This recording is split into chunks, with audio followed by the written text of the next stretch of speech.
Okay.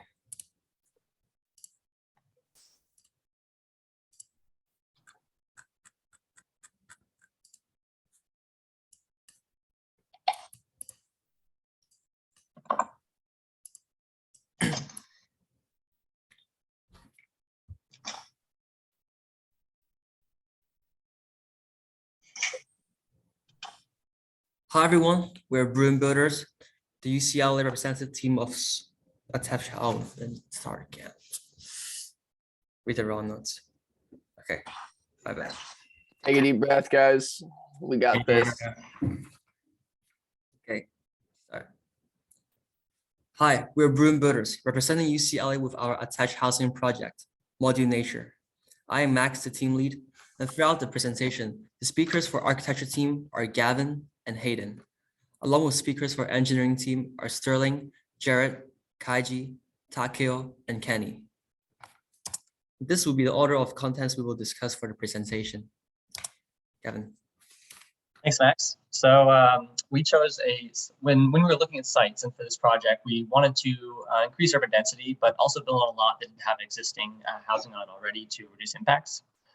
So we chose to respond to an RFP that was put out by the city of LA that was asking for the redevelopment of parking lots that were located directly downtown in the Lemert Park neighborhood.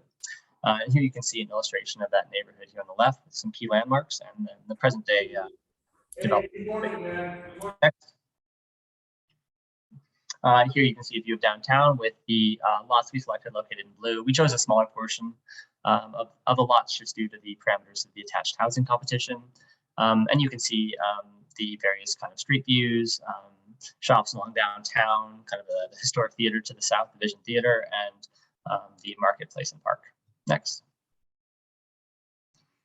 The city lots are zoned as C2 commercial, so we could do R4 development by right. And as you can see, there's a bunch of great walking amenities locally. Next. One of the key considerations for this project was the light rail connection that's being constructed through Lemert Park that's connecting LAX to the general metro system. So this is going to allow for easy access to many key job markets in LA. And as a result, there's been a lot of new development along this corridor. Our project is hoping to respond to this development by densifying the downtown area near the transit, but still keeping that area affordable and prevent stop residents from being forced out. We're hoping to tie in with other community revitalization projects, such as the theater renovation and Destination Crenshaw, which is a series of parks along the corridor. Next. Overall, the area is historically Black, also has a Hispanic component.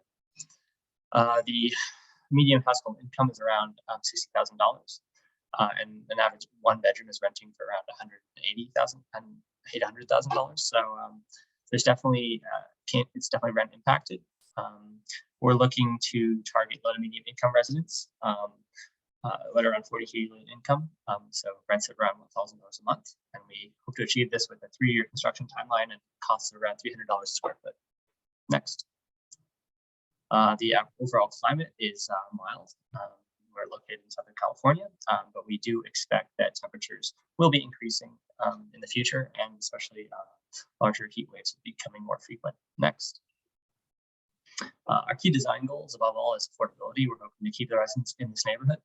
We're also hoping to connect the residents of the building with each other through shared spaces, emphasize outdoor living that the mild climate allows for, provide a variety of apartment types for different sizes of families and living situations, utilize passive elements, and just in general integrate the whole project with the street and the downtown neighborhood. Regarding our technical goals, we aim for a net zero energy building. We want to be able to capture water and recycle it. We want to electrify our appliances. We want to incorporate an integrated systems approach to building design, have a tight building envelope, and lastly, have a low embodied environmental impact. Next. So the design approach towards this project is to create a space where communal spaces like podiums and platforms are created within the building in order to let residents to connect with each other and enhance social relations. Next. So a number of voids are created within the building, such as like skylights and vertical openings in order to allow vertical ventilations and allow natural sunlight to go into the buildings. Next. So we also collaborated with Plant Prefab for finding out the details of modular designs as a base to centralize utility systems within the modules and creates different kind of spatial configurations through shifting the modules on the layout and hence create various types of housing units to meet the needs. Next. The interior units will utilize wood framing, while the exterior platform will be a concrete steel deck with an elevated decking supported with adjustable pedestals. Similar structural design parameters and procedures are required for both traditional light frame construction and modular construction. The latter is selected for this project because the construction time and overall cost of the project would be significantly reduced, as each type of the module can be prefabricated in the factory, shipped to the site, and then stacked and assembled within days. Next. We consider several passive strategies when designing the building, including sun shading, thermal mass, and night flushing with tiled floors and natural ventilation. We use a large wrapping roof canopy and exterior patios to set back the units to avoid east-west sun. The orientation is ideal for naturally cross-ventilating with prevailing coastal winds. Next. One way we elevated occupant experience was through Xeriscaping. This saves water by using native Southern California plant species that require less maintenance, and it also brings out biophilic patterns that connect residents through nature. Next. We promote occupant experience by emphasizing outdoor living in the mild Southern California climate. The shared patios encourage interactions between residents through allowing for events of various scales, while the roof wrap can provide a sense of enclosure and privacy to our residents. We bring in additional light to the building core via light wells that also function as vertical gardens. In the next slides are typical details of the building frame in an envelope. For clarity, the ceiling framing of the typical double floor system for modular construction is not shown. The drawings describe the structural system of a roof, wall, floor, and crawl space with the insulation and joists shown. The framing is designed to support the 3-story building, and the envelope is designed to meet the insulation target for Climate Zone 3B. One notable material selection is cellulose insulation. Cellulose has a high insulation capability and will be recycled from newspapers. These meet our technical goals of having a tight building envelope and a low embodied environmental impact. Sterling. The HVAC loads shown to the left were performed using a manual J calculator. And to meet these demands, we chose to implement a modular ground source heat pump system that's comprised of two 45 kilowatt units in series connected to a vertical borehole network that would facilitate the heat exchange during the heating or cooling processes. Such a system's performance is not affected by extreme temperature variability, and the piping is known to last up to 100 years, making the ground source heat pump a design that is built for longevity.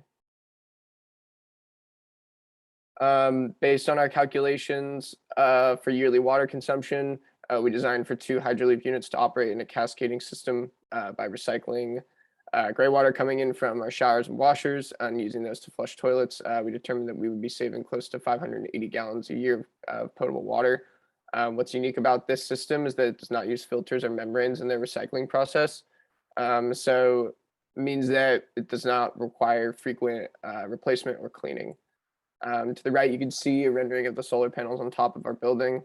Based on the available area and efficiency metrics shown here, we estimated the total energy production shown below. This makes our building resilient towards any grid outages and can also be used to service our occupants during peak demand hours. Rather than placing these panels in series for a single inverter to convert that power, we proposed microinverters located at each module to allow the system to perform even if there's an issue with one panel. Overall, each of these systems discussed work to reduce the building's overall energy and water consumption by localizing processes that are conventionally performed offsite. Occupants have the ability to change the dimness level and temperature of their lighting in their units to suit their own needs. We opted to use LEDs as they are very energy efficient and have a long average lifespan. In addition, our decision to go with Energy Star appliances and EPA water sense fixtures allows us to save water and electrify both cooking and our appliances. Next. We use a software known as Climate Studio to do multi-zone energy modeling in order to calculate a site EUI. We calculated 15 kilobtu per feet squared per year without renewables, and that drops to 3 with renewables. Despite this site EUI not reaching 0, we are pleased that we are able to design such a high-performance building, considering that this is a multi-family attached dwelling that would serve a high occupant density on the site. Next. We used one-click lifecycle assessment software to get an estimate of our building's environmental impact. The pie chart shown displays the carbon impact our building will have from its conception until demolition. Clearly, the energy use of the building is the largest carbon contributor. We also conducted a circularity analysis, which shows that we are able to recycle roughly 10% of our materials and downcycle about 86%. That concludes our Module Nature presentation. Thank you for your time, and we look forward to hearing any feedback. Okay, I got like 10 minutes and 15 seconds for that. Yeah, we're 10 15 seconds. I guess Gavin, this time you spent 3 minutes and 10 seconds, and for Sterling is 1 minute and 46 seconds. So maybe yeah, cut a bit again. You know. Can do. Okay, want to do it again? I'm only asking, like, I just feel like we have like a lot of material. Yeah, I feel like what Sterling's talking about is like the actually really important stuff that they want to hear about. Okay, well. then let's just bet, just for 10 minutes, we just say what we were gonna say, and if they're gonna cut us, then they're gonna cut us.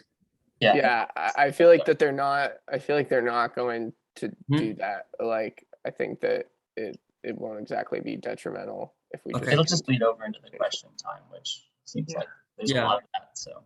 Gavin, I think like maybe for the market analysis part, I think you can kind of highlight several points. Like I think like the demographic part is kind of important, and then I think you can kind of just skip to speak about the target instead of like mentioning all the figures and numbers. Yeah. Just saying like the disparity between median household income and home prices, like home and renting prices, like just make these targets. Yeah. I don't know. Yeah, I can put that more succinctly. Okay, I'll just talk like historically Black, rent disparity targets. Yeah. Yeah.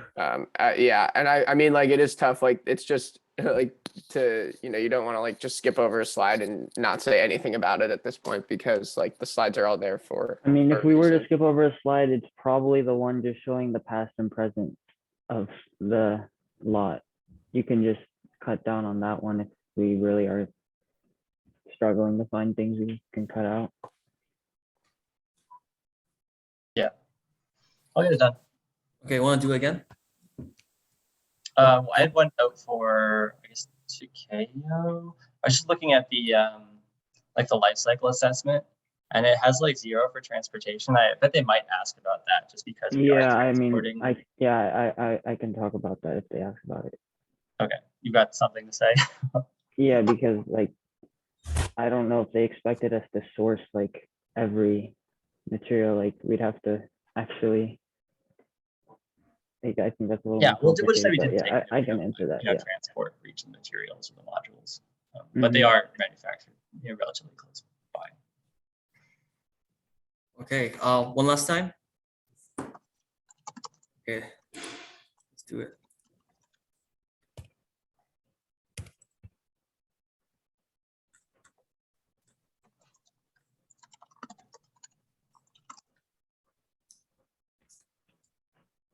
Okay.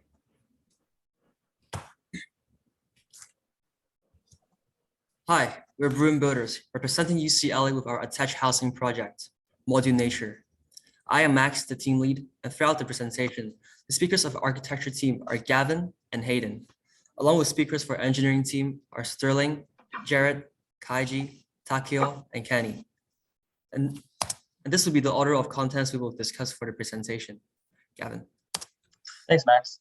So when we were looking at this project and selecting a site, we were hoping to increase density, but by also building on a lot that didn't have existing buildings. So we chose to respond to an RFP from the city of LA that was asking to redevelop 2 parking lots that were located in the historically black Lemur Park neighborhood. You can see here the historic and present day photos. Next. Here's a closer view of the neighborhood with the lots we selected in blue. We chose a smaller portion due to competing in the attached housing competition. But you can see the streetscapes, the downtown shops, the historic theater, and the park to the south in Market Square. Next. The overall zoning for the area is C2, which allows for our R4 uses. There's also a lot of great amenities located right by. Next. The key focus, a key consideration for the project was the light rail line that's in construction by LA Metro that's connecting the Los Angeles airport to the greater metro system. So this has spurred a lot of development in the neighborhood, which is good, but also bad in that it's raising rents. So our kind of project is hoping to respond to this by densifying the downtown area as allowed by the light rail, but still maintaining affordable rents through our construction techniques. We're hoping to tie in with other revitalization projects. Next. Overall, the demographics of the neighborhood are historically Black, as well as Hispanic. There's kind of a rent disparity between the median household income and the rent for a 1-bedroom apartment. So we're looking to address this by addressing rents to low to medium income residents, roughly $100,000 a month. We estimate we can achieve this with a 3-year construction timeline at a cost of $300 a square foot. Next. We're located in the Southern California climate, so it's nice and mild here, but we do expect the summer temperatures to be increasing and heat waves becoming more frequent in the future. Next. The biggest design goal is affordability. We're hoping to keep these homes cheap so that residents can stay in them and are not forced out of the community. We're also hoping to connect the residents within the building through shared spaces, encourage outdoor living in the mild California climate, provide varied apartment types for different living situations and family sizes, use passive techniques, and generally integrate the building into the neighborhood. Next. For our technical goals, we want to aim for a net zero energy building. We want to be able to capture water and recycle it. We want to electrify our appliances. We want to take an integrated systems approach to our building design, include a tight building envelope, and lastly, have a low embodied environmental impact. Next. Design approach towards this project is to create a space where communal spaces like podiums and platforms are created in order to let residents connect with each other and then enhance social relations. Next. So a number of voids are created within the building as to create skylights and openings to allow vertical ventilation as well as letting natural sunlight to go through. Next. We also collaborated with Plant Prefab for details of modular designs as a base to centralize utility systems within the modules and create different kind of spatial configurations through shifting the modules on the layout and hence creating various types of housing units for different needs. Next. The interior units will utilize wood framing, while the exterior platform will be a concrete steel deck with an elevated decking supported with adjustable pedestals. Similar structural design parameters and procedures are required for both traditional light frame construction and modular construction. The latter was selected for this project because the construction time and overall cost of the project would be significantly reduced, as each type of the module can be prefabricated in the factory, shipped to the site, then stacked and assembled within days. Next. We considered several passive strategies while designing the building, including sun shading, thermal mass, and night flushing with tiled floors and natural ventilation. We use a large wrapping roof canopy and exterior patios to set back the units to avoid the east-west sun. The orientation is ideal for naturally cross-ventilating with prevailing coastal winds. Next. One way we elevated occupant experience is through xeriscaping. This saves water by using native Southern California plant species that require less maintenance. It also brings out biophilic patterns that will connect residents through nature. Next. We promote occupant experience by emphasizing outdoor living in the mild Southern California climate. The shared patios encourage interactions between residents through allowing for events of various scales, while the roof wraps can provide a sense of enclosure and privacy to our residents. We bring in additional light to the building core via light wells that also function as vertical gardens. In the next slides are typical details of a building frame in an envelope. For clarity, the ceiling framing of the typical double floor system for modular constructions is not shown. The drawings describe the structural system of our roof, wall, floor, and crawl space with the insulations and joists shown. The framing is designed to support the 3-story building, and the envelope is designed to meet the insulation target for climate zone 3B. One notable material selection is the cellulose insulation. Cellulose have a high insulation capability and will be recycled from used papers. These meet our technical goals of having a tight building envelope and the low embodied environmental impact. Sterling. The HVAC loads shown to the left were performed using a manual J calculator. And to meet these demands, we chose to implement a modular ground source heat pump system that's comprised of 2 45 kilowatt units connected in series to a vertical borehole network that would facilitate the heat exchange during the heating and cooling processes. Such a system's performance is not affected by extreme temperature variability, and the piping is known to last up to 100 years, making the ground source heat pump a design that's built for longevity. According to our calculations for annual water consumption, we designed for 2 hydroloop units to operate in a cascading system by recycling the gray water coming from the showers and washers and using that to flush our toilets. We determined that we'd be saving close to 580 gallons of potable water a year, which corresponds to 30% savings in water. What is unique about the hydroloop is that it doesn't utilize filters or membranes in its recycling process, which means that it doesn't need frequent replacement or cleaning. To the right is a rendering of our solar panels on the roof of the building based on the available area and the efficiency metrics. We calculated a total energy production that's shown here. This makes our building more resilient towards grid outages and also allows us to service our occupants during peak demand hours. Rather than placing these panels in series for a single inverter to convert this power, we want to use microinverters located at each module that will give the system some more resiliency and allow it to perform even if there's an issue with one panel. Each of these systems discussed work to reduce the building's overall energy and water consumption by localizing processes that are conventionally performed offsite. Occupants have the ability to alter the dimness level and the temperature of their lighting in their units to suit their own needs. We opted to use LEDs as they are very energy efficient and have a long average lifespan. In addition, our decision to go with Energy Star appliances and EPA water sense fixtures allows us to save water and electrify both cooking and appliances. Next. Using a software known as Climate Studio, we were able to do multi-zone energy modeling to calculate a site energy use intensity. We calculated 15 kilobtu per feet squared per year without renewables, and that drops to 3 when you incorporate renewables. Despite the site EUI not reaching 0, we are pleased that we were able to design such a high-performing building, considering that this is a multifamily attached dwelling that would serve a high occupant density on the site. Next. We used one-click LCA assessment software to get a rough estimate of our building's environmental impact. In the pie chart shown, we can see that the carbon impact of our building we'll see the carbon impact our building will have from its conception till its demolition. Clearly, the energy use over the building's lifespan is the largest carbon contributor. We also conducted a circularity analysis, which shows that we are able to recycle roughly 10% of building materials and 86% will be downcycled. And that concludes our Module Nature presentation. Thank you for your time, and we look forward to hearing your feedback. All right, I messed that up, but I can clean that up, but I think we're like 9 minutes. Yeah, we're pretty good on time this time. It's only 9.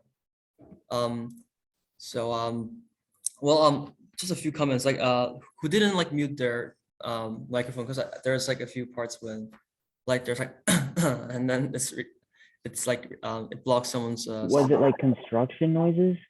No, it's like someone like that, you know. Okay. So, like, Yeah, that was me. make sure you like mute yourself, yeah, because like it'll like in the Zoom audio they'll just cut off the other one's speaking voice. And for Gavin, is it me or because others can give input on it, but I think it's your audio. That's why try talking. Is it worse if I put on these headphones? Yeah, can you try with a different method? Because I know. I could just direct my microphone. Is this one better? Yeah. Yeah, this is better. Oh yeah, it's better. Okay, great. Yeah, just like that. And talk a bit slower because I mean maybe it's just the audio early on of the system, but No, I'm rushing. yeah. He's trying. I'm sure he's rushing because we're trying to get this thing in 8 minutes. But yeah, but I think well, that's good enough. I Yeah. had a note for Sterling. I was just wondering if we should say that it services during peak demand hours, because often those hours are like kind of in the late afternoon, early evening. So I'm not totally sure that's 100% accurate. What do you mean? Like the solar panels servicing the building during peak hours, like, you know, peak hours, I don't know, they extend from like 6 to 8 p.m., right? Right. I don't know. They might ask about it. What do you mean it's not realistic? Like that's Well, I just mean that we're not going to be getting a ton of solar power at that time. You know, it's going to be super late in the day. The panels. right. What I would say is like if they were to ask about it, like I would say that like, you know, we didn't get time to dive into a system that would be like incorporated with some sort of battery storage technology. And you know, Also for cost, like we're trying to do a really cheap building and battery's expensive, so I think it's fair to say that like we don't do that for cost reasons too. Okay. Well, like solar, like conventional solar panels, like I think that, yeah, I mean, I guess I can just say like make our building resilient toward grid outages. Like we would want to include battery storage technology, I think, just like for the sake of the kind of like arguments that we've already brought up, like in our design narrative too. But like, yeah, I guess if they ask about it, like I can just say something about like if we like going forward, like we'd maybe want to look into either battery storage or like, yeah. Yeah, I mean, you could say that like, we're looking to explore as a more affordable option. Okay. What ways it can be a more affordable option. Okay. Cool. Should we join the call? Yeah. Actually, before we go, let's take a group picture, right? Okay, let's take a normal one, just a normal smiley face. And 3, 2, 1. Okay, another one's a funner one, just a funnier one, so like more informal. 3, 2, 1, smile. Okay, and after our presentation, do you guys want to meet again in Zoom room? I might not be able to. I might have to leave after the presentation. It's okay then. Yeah, for those who can make it, then join the Zoom room after the presentation. All right, see you guys there. Good So luck. where do we wait? Where do we And- go? Where do we yeah. go? Oh, it's in the calendar invite for the link. Okay. So Yeah. do we just chill there until I guess 45? Yeah. Okay, and I had Here, a I quick can question. post the link. Again, Garrett. I was just wondering, would y'all be interested in, they like announced the awards and they announced like everything on Sunday. Y'all want to watch that together or just kind of have maybe another meeting sometime next week, just as like Yeah, I final won't have words or time whatever? Sunday. What time is it on Sunday? What time is it? Good question. I can pull up the. Let's pull after the presentation, then we can. Yeah. I'm gonna Yeah, switch over. I'll look at you guys there. All right. Okay. See you guys. Good luck. Yeah. Go Bruin Builders. Go.